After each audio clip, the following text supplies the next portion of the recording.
existem propósitos que Deus coloca na nossa vida e que a gente não entende quais são esses, né? Mas certamente existe um propósito muito maior para você, né?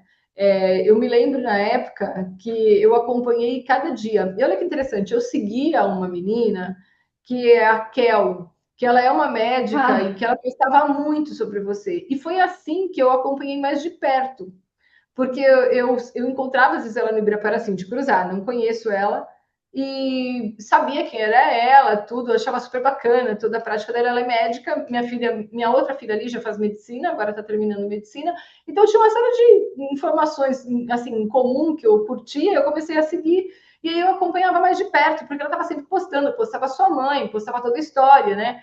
E eu comecei assim, a ficar muito envolvida com tudo isso, de passar dias e dias rezando para São Padre Pio, rezando, sabe assim, fazendo o rosário, pedindo por você.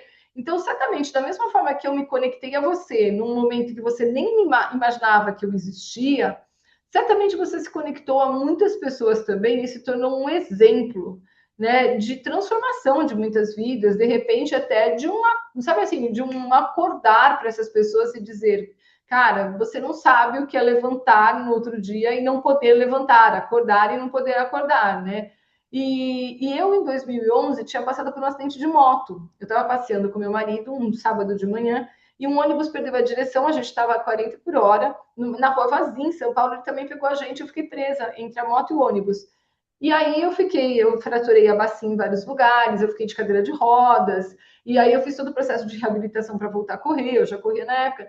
E quando eu entendi a gravidade do seu caso, né, eu imaginava potencializado tudo aquilo que eu tinha vivido, né? Afinal de contas, a minha recuperação foi rápida, 30 dias depois eu estava correndo de novo, né? Então, assim, foi um processo muito tranquilo, né, dentro de tudo isso. E foi uma coisa que realmente me moveu por muito tempo até ver você saindo do hospital. E eu imagino que, da mesma forma, muitas pessoas que você nem imagina tenham transformado a própria vida, tenham revisto o valor da própria vida através desse episódio todo, né? Mas eu queria que você trouxesse para mim como foi, né? Eu não ia tocar no assunto se você não tocasse. Como você tocou, né? O que você tirou disso tudo, né, Luísa? Kátia, primeiro eu quero agradecer aí por todas as orações. E todo mundo que orou por mim, eu tenho certeza que tinha muita gente que eu nem conheço, Sim. mas que estava lá torcendo para me recuperar. E eu sou grata a cada uma das pessoas, mesmo que eu nunca tenha tido contato. Realmente, muito obrigada a todos, porque tenho certeza que foi uma corrente de bem, que Papai Com do céu lá em certeza. cima falou assim: ó, se eu não recuperar essa menina, eu vou ter sérios problemas. O E povo está me torrando a paciência demais. Para com isso. É, então eu sou muito grata a todo mundo, porque realmente, poxa, sem isso acho que não teria saído, né? Mas sim, eu acho que existe um propósito por trás, e eu acho que isso é o que me motiva todos os dias, né? E falar que é fácil, não, não é fácil.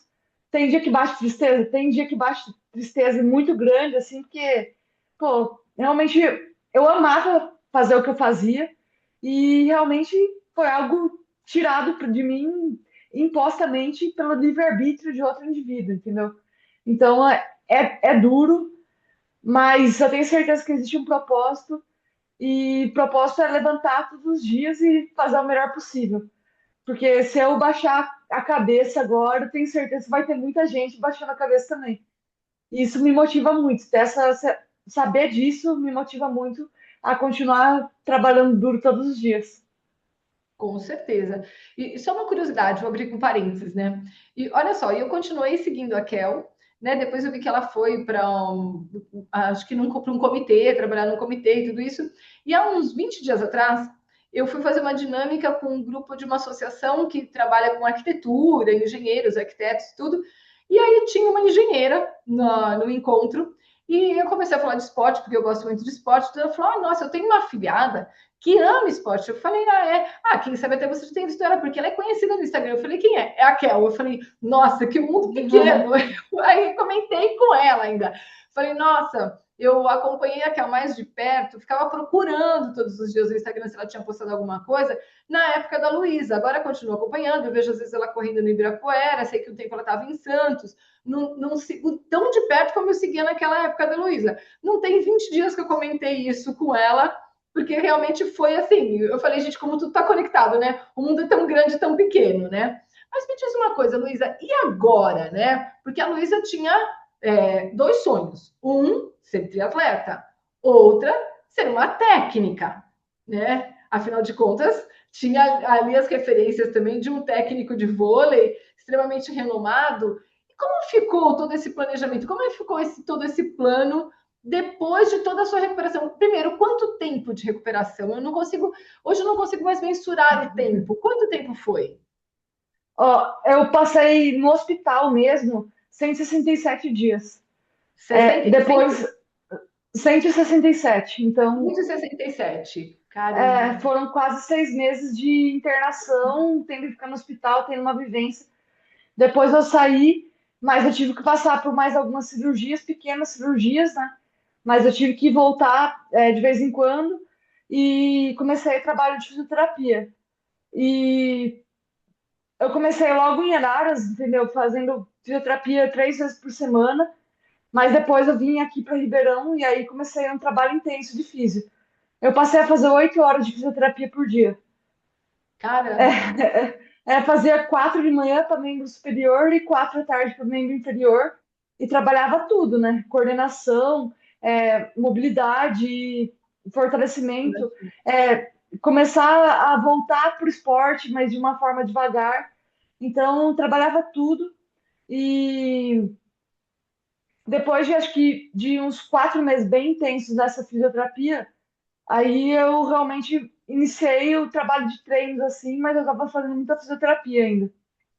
Então, quer dizer, foi praticamente um ano entre o acidente e você voltar a praticar o esporte, né? Assim, de uma forma que Isso, você isso. estava mais liberada já para conseguir sentir o esporte mesmo, né? Exatamente. Um ano para eu conseguir voltar a praticar, mas ainda tenho que fazer físio. E acho que físio vai ser um negócio que eu vou ter que fazer pro resto da vida, né? Porque se eu Todos quiser nós. é, se eu quiser fazer esporte, não tem jeito.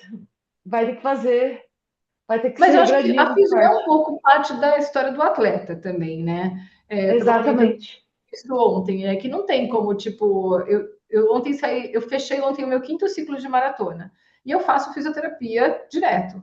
Para já preventiva e já para consertar o que a gente destrói, né? Que é para Exato. daqui conserta ali. E assim a gente vai, né? É o jeito de ir costurando.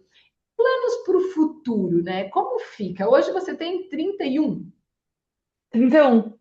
É, eu pretendo voltar pro esporte, mas Você talvez de já uma forma mais. voltou, Luísa. É, tá, de uma forma amadora, talvez não tanto no alto rendimento. Eu tive essa ilusão de que eu voltaria para o alto rendimento por muito tempo. Passei pelo programa de transição de carreira do atleta do COB, então tive algumas orientações para eu conseguir entender que realmente não. É porque o alto rendimento exige que você esteja lá no pico da performance, né? E hoje eu tenho limitações impostas, porque, poxa, eu tenho a limitação de movimento, de mobilidade, eu perdi parte da musculatura, então eu tenho várias limitações que realmente me impedem de voltar para o altíssimo rendimento.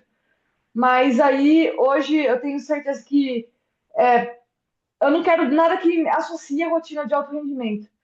O Sérgio me propôs de eu estar trabalhando na equipe de base, mas hoje eu tenho uma proposta do SESI de estar fazendo a coordenação do triatlo e Uau! é algo que eu vou iniciar, essa coordenação. Uau! Parabéns, olha ali, né? Olha o sonho número 2 aí, E virando uma realidade, se materializando, né? Então, daqui a pouco, é certamente, algo. nós vamos te ver nas Olimpíadas novamente, né? Na coordenação de atletas e brilhando junto com eles, porque, afinal de contas, todo esse ganho de maturidade certamente vai reverberar ali na sua construção de atletas conscientes, de atletas que vão se superar e vão entregar a máxima performance, né? Tenho certeza disso, né? Nesse Eu processo espero que sim. todo, eu fiquei pensando na sua mãe. Cara, que força que essa mulher tem, né? Que fé que essa mulher tem, né? Pensei muito nela mesmo, né? Como que é a sua relação com ela hoje? Não, minha relação acho que com a minha mãe até aumentou muito, porque, poxa, ela viveu comigo lá 167 dias no hospital. Ela não saiu de lá, não saiu um dia. Ela tinha peso na consciência de sair até. Tinham Sim. dias que falavam, ah, Lu, vamos para casa do seu tio para dormir só. Aí eu lembro de um dia que eu não lembro porque eu não lembro muita coisa desse período, né? Mas teve um dia que abriu uma brecha para fazer uma cirurgia. Meu, eu precisou voltar para o hospital para assinar uma papelada. E aí minha mãe falou assim, Lu, eu voltei aqui da casa do tio porque eu tenho que assinar os documentos. Você quer que a mamãe fique aqui? E aí, se quiser, pisca. Aí eu pisquei, porque eu falava com os olhos naquela época, né? Aí minha mãe não conseguia, não conseguiu ir embora. Ela permaneceu no hospital de novo. É Eu loucura. entendo, Teve uma eu força entendo. gigantesca que não tem explicação, assim.